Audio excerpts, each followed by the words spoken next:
thermal sound wave.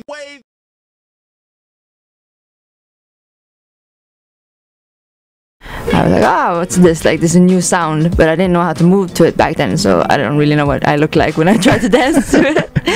But yeah, I really liked it. And then I was traveling around in Europe, in Belgium and Paris, France a lot. So there you could take classes and learn more of more the Caribbean style, the French Caribbean style, I would say.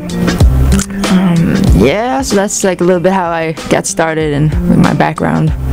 Okay, and in order to perfect and practice and get routines down and stuff like that, where were some of the places that you went, out in Sweden to, because, people go to clubs and stuff like that to get dance routines down and watch and learn and stuff like that. How did you go about that? Yeah, there's not really a club culture. When I grew up, when people dance like that, it was dance schools basically. So I took classes and did recitals and stuff like that. And then when I got older, I went more to the discotheques in my little town and did my little splits. Came home with bruised knees and stuff.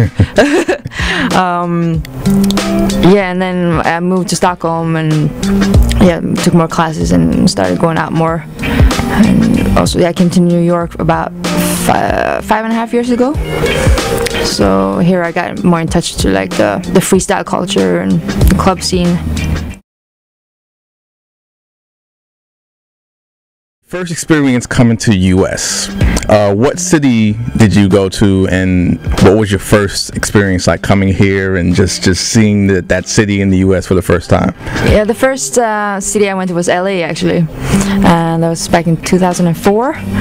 So that was if you were a hip hop dancer in Sweden, L.A. was the place to go. So I went there for a couple of weeks and took classes and just experienced a little bit of the Cali life, which was cool. Right. I liked it. I don't like driving, so when another friend of mine was talking about New York and there was a school here you could go to, and it's much easier to get around here, so I was like, alright, let's try that. So I came here in 2005, and did 6 months at a dance school here. What was the school? Broadway Dance Center. Oh, okay. Yeah. Very, very infamous and famous place. Yeah. I used to work for a choreographer, Robin Dunn, who did a lot of work out of there. Oh, really? Yeah. Yeah. Absolutely. Yeah. So that's a good, place to start out because you get a little bit of everything. But then I was always trying to, venture my way out. After taking classes, I went to the Brooklyn parties and the Bronx parties because I wanted to get in touch with more of the Jamaican community and the dancers. Dance hall. Yes. It's WATR 90.3 FM New York. We are here. It's Thermal Soundwaves, c.truth, Kevlons. We're talking to Miss Hanna Herbertson, dancer, choreographer extraordinaire, business owner, entrepreneur, artist developer, and so forth. PR specialist. Oh, you DJ as well? Yes. And a DJ. Oh, I wish I would have known that aspect. We would have, got the set ready for you. Next time. Yeah, definitely.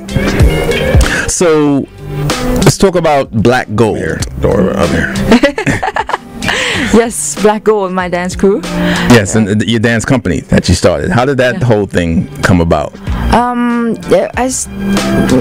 was dancing in different settings within the hip hop community, just different shows and showcases, videos. So I met History and Genius, just doing different. I think I was doing a dance hall raga piece at a showcase, and I met History, and he's half Jamaican, so he was like, oh, what's this girl doing, the stuff they did when they were kids, kind of growing up in Brooklyn. And then they kind of moved towards the hip hop scene, and then so we got together and did a showcase together in 2009, just dance hall. And then we felt oh, this is fun, we work well together, and so we started teaching together every week and doing shows and performing. So, and was he one of the guys that was wearing the real tight pants and the tight shirts and, spinning on his head and all that kind of stuff? I guess the pants get tighter the more you get into dance hall. That's a recent occurrence, actually. Yeah. I don't know when that started, because it used to be the Bigfoot pants. Yeah. That used to be the thing. Be very baggy. So I don't know where this whole tightness thing, started taking place, but nevertheless, the hipster movement and checkered shirts. Right. So did you see him like doing stuff like that, like on the dance floor, and you connected that way with him? Doing what? You mean like breakdancing? No, not breakdancing, but the wild freestyle type, reggae dances that people do. No, they were pretty like chill, laid back with that style. So I brought them back to that scene. So you reintroduced them? Yeah, because I started going to Jamaica, and I saw like the new dances and what they were doing down there, and it was different from what I've been learning. So I just tried to spread that knowledge and that movement. What were some of the new dances that you were seeing at the time? When I started going down there, oof. Yeah, I have to get back to you on that. It was a lot. What part of Jamaica? There was 2009. Okay, so 2009, you're still doing that's a Gullah Creeper time. Yeah. Basically, slightly after that. Yep. Isn't that the time that Ice? Yeah, it was maybe like a year or something, 2 years after that, I think. Yeah, that Ice died. Yeah. Rest in peace to Ice. Yeah. The man of the Gullah Creeper. Mhm. Yeah, 2009. 2009, 2010. Right. Yeah. Around that time.